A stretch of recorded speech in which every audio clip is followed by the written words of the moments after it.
to click on YOLIZ. This is a new video for my Kingdom Beauty series. So as you can already tell, I'm working at a new place. I'm super excited that I get to share this with all of you guys. It's been a month now that I've been working here, and it has honestly been a huge blessing. Time here goes by so fast, but honestly I feel like my job's always felt that way. But today I'm not going to talk about this new place. I'm not going to say anything about it. Actually, what I want to talk to you guys about today is something that I've been asked about frequently, actually, recently. And it is, how do you become self-employed? What goes behind of getting a new place or working for yourself? So today, that is what I will be sharing with you guys. So I guess the number one thing that I would be more concerned about before becoming self-employed is knowing your clientele. Have you had them for a long term already, or have you just started this business? And I guess my best advice is that if you feel like you have a comfortable amount of clientele, then I think it would be a good time to go ahead and move forward.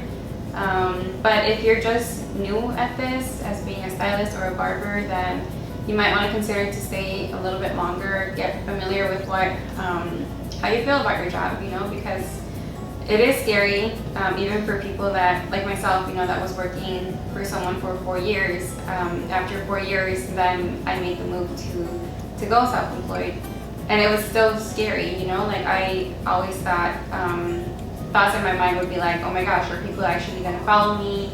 And I was only not even 10 minutes away from my old place.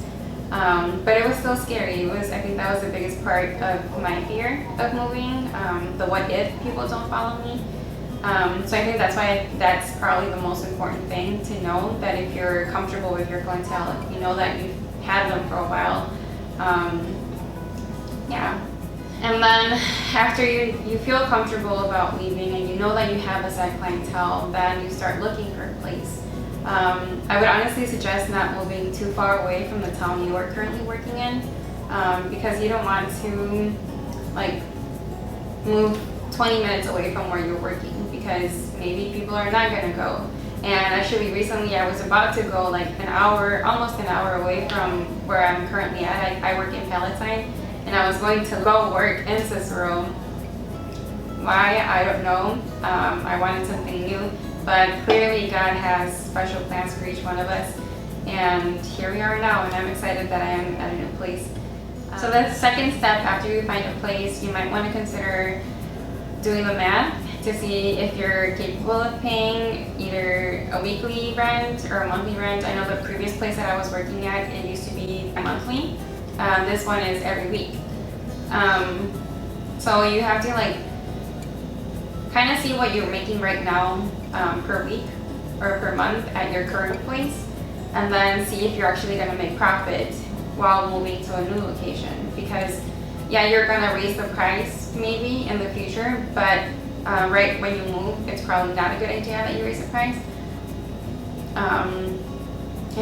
Clients will pay, but you kind of want to consider them as well. They're the ones moving, following you. So you might want to consider that. So now you've already signed your contract. You have done the math. You know that you're going to make some profit out of your business. So what's the next step? So you choose your name next. Choose what business name you want to have for yourself, and just take it in consideration that you might want to keep this for a long time, especially if you're going to do an Instagram webpage for your business. If you want to create a logo, what's going to stand out, something that's meaningful to you. My previous one was YOLIZ Hair Studio, because everybody knew me by YOLIZ. So I had that for the 4 years that I was working at that place. And my new place now is called Kingdom Beauty Shop. And that's a really funny story how that came up. I was cleaning my bathroom, and I was just thinking about what I would name a future business. And this was before I wanted to go somewhere else. I just have always had ideas of what more can I do? So that name came to my mind because of scripture. And so I just, Kingdom Beauty, and it just sounded right. And then I told a few of my friends on my messenger, we had a group message going on, and I told them, and one of the girls said, oh, yeah, that would be so cool, you know, like you could do like kingdom treatment or royalty hair or whatever, you know. So like I really liked it, and so now here we are, you know, like this place to me was unexpected. I didn't think that I would do another move and then have my own little room to myself now. And so it's just funny how God works things out, just like how that name came up and how this place came up miraculously, honestly. So yeah, take that in consideration too. So yeah, my Instagram is Kingdom Beauty Design, so make sure to follow that. And after you have your name, you go ahead and register that. And depending on the size of your location, that's going to be how much you're going to pay for that whole year for your business license. So make sure you get your business license set up.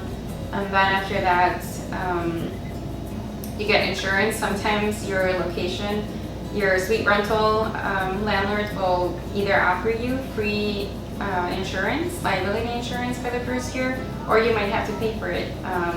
But I definitely recommend you having that, just because you never know. Now for everybody, I know that it's different. I don't know, depending on what your situation is, if you're working for somebody right now for a business and they do just walk-ins or they do appointments or you give them your number, whatever it is, just promote yourself. Let people know that you will be moving. Depending on what your current boss or the owner, I don't know if you have a contract with them or whatever it is, it's just, I don't know, it's kind of scary. So after you figure out what business you want to do, you're going to have to sign a form for a DBA, and DBA is doing business as. So that's what you're going to register your business name as, and you're going to go to your town hall. So wherever you're located, go to the town hall and they'll give you a form to fill out with a name. They either, if you haven't done your research yet, they will check if that business's name is not taken yet, then you can take it. And that's just for you to put your business license on your door that you're legally doing business. And I think all you need for that is just like your cosmetology, barber license, or whatever it is that you have, just as proof that you're able to do business, which is pretty easy. And depending on the square footage of your room, that's how much you're going to pay for it. Also, they're going to ask you if you're going to be selling like food and stuff like that.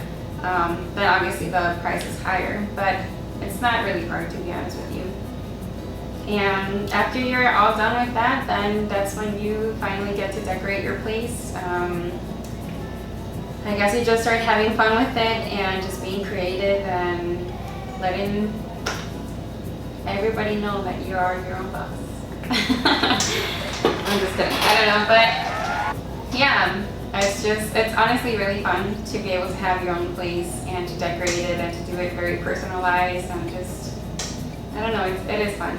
You make your days go by faster, you enjoy your job more because it's something that you're doing for yourself, you know, and you'll feel proud about it. I know that I am very proud, and yeah, so I think that'll be it. That's all I have to share. I'm sure there'll be a lot of questions of what else to do. If there is, feel free to message me, and I'll talk to you guys later. Bye.